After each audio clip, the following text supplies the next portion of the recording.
तो सभी संतों महात्माओं को कोटि कोटि नमन करते हुए जय भीम, जय भारत, जय संविधान, जय जवान, जय किसान। मैं सोमनाथ अपने सहयोगियों के साथ आज़ाद समाज पार्टी कांशीराम के कार्यालय में विधानसभा क्षेत्र में आज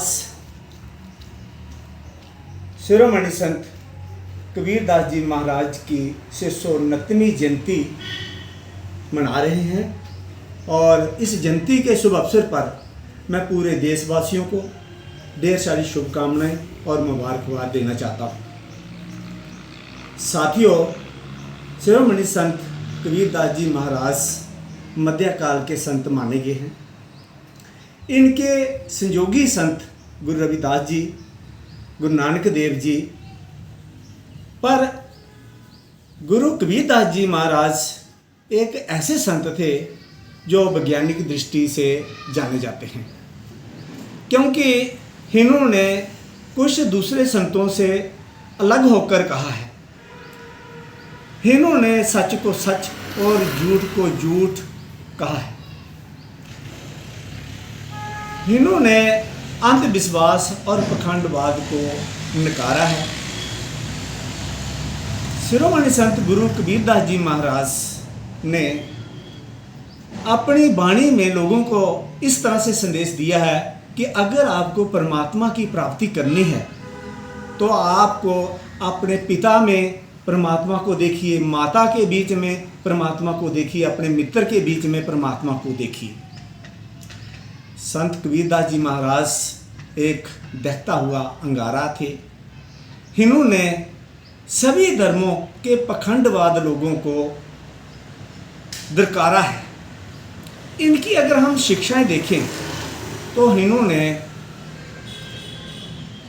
जो निजी जीवन है उस पर बड़ा वो प्रभाव डालती है। इन्होंने अपनी शिक्षाओं के माध्यम से लोगों को परमात्मा और गुरु का महत्व बताते हुए इस तरह से कहा है कि कबीर ते नर अंध है जो गुरु को कहते और हरे रूठे गुरु ठौर है, गुरु रूठे नहीं ठौर। तो इसका जो भावार्थ है वो ये है कि जो कहते हैं कि अगर परमात्मा हमसे रूठ जाता है तो हमारे पास एक ऑप्शन है, वो गुरु जो है हमें अपने शिक्षा के माध्यम से उस परमात्मा की प्राप्ति के लिए रास्ता दिखा सकते हैं। इन्होंने मन, वाणी और क्रिया को, काम को एक साथ मापते हुए कहा है कि जैसा मन वैसी वाणी, जैसी वाणी वैसा काम। और ये तीनों चीज़ें जो है वो एक ऐसे व्यक्ति में पाई जा सकती हैं जो एक साधु समान हो। और साधु की परिभाषा देते हुए इन्होंने कहा है कि साधु ऐसा चाहिए जैसा सूप सिपाही, सार सार को गही रहे थोथा दही उड़ाई। तो मन, वाणी और क्रिया को, कर्म को इन्होंने इस तरह से व्याख्या करते हुए कहा है कि इंसान का जो है वो मन जो है वो पवित्र होना चाहिए। कुछ लोग जो है वो मन की पवित्रता को पखंडवाद से दर्शाते हुए हाथ में माला लेकर जपते हैं, जो सरासर इन्होंने गलत कहा है। इन्होंने इस तरह से अपनी भाषा में, अपनी वाणी में कहा है कि माला फेरत जुग बिया, गया ना मन का फेर, कर का मन का साड़ी के, मन का फेर। इसी तरह इन्होंने अब वाणी की व्याख्या करते हुए कहा है कि वाणी ऐसी बोलिए मन आपो होए, दूसरों को शीतल करे आपो शीतल होए। इसी तरह इन्होंने कर्म को इस तरह से कहा है कि करता था सो क्यों किया, अब करके क्यों पछताए, बोया बीज बबूल का आम कहाँ से खाए। तो इनकी जो वाणियाँ थी उन्होंने लोगों के निजी जीवन पर एक गहरी छाप जो है वो छोड़ी। अगर हम इनकी वाणियों को धार्मिक पखंडवाद से जोड़ें तो उन्होंने इस तरह से कहा है कि अगर ईश्वर परमात्मा जो है पत्थर पूजने से मिलता है तो मैं पहाड़ को पूजता हूँ।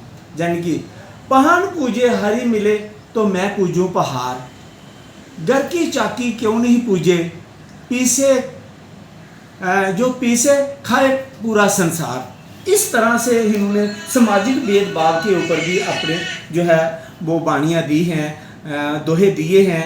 वो इन्होंने इस तरह से कहा है कि कबीरा कुआं एक है, जल सभी में एक, पानी सभी में एक, बर्तन में ही भेद है, पानी सभी में एक। तो इस तरह से इन्होंने अपनी वाणियों के जरिए लोगों को संदेश दिया कि इंसान जो है वो मन से पवित्र होना चाहिए, अपने काम से सही होना चाहिए, तो तब उसको जो है वो कामयाबी के उसके रास्ते खुलते हैं। इन्हीं वाणियों को पढ़कर बाबा साहब डॉक्टर भीमराव अम्बेडकर ने बहुत सारी चीज़ें जो है वो संविधान में उनकी रचना की। बाबा साहब के घर में भी संत कबीरदास जी महाराज का जो है वो गुणगान होता था, इसलिए बाबा साहब ने संत कबीरदास जी महाराज को अपना गुरु माना। साथियों, आज संत कबीरदास जी की 669वीं जन्म दिवस पर मैं पूरे भारतवासियों को, जो लोग भी आज के दिन इस जयंती को बड़े हर्षोल्लास के साथ मना रहे हैं, उनसे मैं गुजारिश करना चाहता हूँ कि इन संतों महात्माओं की वाणियाँ जो है, जो जन्म दिवस हैं, इन्हीं पर एक हमारे पास सुनहरी मौका होता है जहाँ पर हम सभी जितने भी हम लोगों को जातियों पातियों में बांट कर रखा हुआ है, वहाँ पर हम इकट्ठे हों और हम अपने समाज को एक साथ या उनको जोड़ने के लिए कार्य करें। तो ज़्यादातर हम बाबा साहब की वाणी, बाबा साहब का संविधान, उसकी जो है वो चर्चा होनी चाहिए ऐसे प्रोग्रामों में, क्योंकि यही हमारे प्रोग्राम है, इसी में हम बाबा साहब की जो है वो बात कर सकते हैं। तो बाबा साहब ने सभी जातियों को, जो 6743 जातियाँ थी, उनको उन्होंने एक जाति में कन्वर्ट कर दिया, जिसका नाम रख दिया उन्होंने शेड्यूल्ड कास्ट। तो साथियों, उन्होंने इसलिए शेड्यूल कास्ट रखा ताकि हम सभी जितने भी हम त्यौहार मना रहे हैं अपने अपने जातियों पातियों को लेकर, वो सभी हम शेड्यूल कास्ट जो है वो इकट्ठे हों और इकट्ठे होकर हम अपने अधिकारों को पा सकते हैं। आज की जो प्रेजेंट पोजीशन है वो हमारी तादाद इतनी ज़्यादा होने के बावजूद, इतने हमारे समाज के पढ़े लिखे होने के बावजूद भी हम अपने अधिकारों से वंचित रह रहे हैं। हमारा जो युवा है वो पढ़ लिख कर जो है वो परेशान हो रहा है। जो एक नाम मात्र का आरक्षण हमें मिला था, उसका भी हमें कोई फ़ायदा नहीं दिया जा रहा है। तो इसीलिए मैं चाहता हूँ कि जितने भी जहाँ पर आज हम गुरु रविदास जी की, गुरु कबीरदास जी की जयंती जिस जगह पर मना रहे हैं, वहाँ पर हमें बाबा साहब के संविधान को पूरी तरह से वहाँ पर डिस्कस होना चाहिए कि आगे की हमारी क्या रणनीति होगी, किस तरह से हम पिछले जो 77 साल से हम मतलब अलग होकर कोई हमें उस तरह की चीज़ें नहीं मिल रही जो जिसके हम अधिकार, हमारा अधिकार है संविधान के ऊपर। आज तक हमारा जो है वो देश का प्रधानमंत्री नहीं बन सका, हमारे कोई चीफ मिनिस्टर नहीं बन सके, हमारे कोई वो चीज़ें नहीं मिल सकी जिनके ज़रिए हमारे समाज का जो है वो उदार होना था। तो इसी के साथ मैं अपनी वाणी को विराम देते हुए सभी देशवासियों को, जहाँ जहाँ भी संत कबीरदास जी की वाणी जन्म दिवस जो है वो मनाया जा रहा है, सभी को ढेर सारी शुभकामनाएं देते हुए मैं अपनी वाणी को विराम देता हूँ। जय भीम, जय भारत, जय संविधान, जय कबीर, जय गुरु रविदास, जय संत ज्ञागी जी महाराज और जय गुरु नानक देव जी, जय स्वामी परिहार जी। जय भीम। Thank you.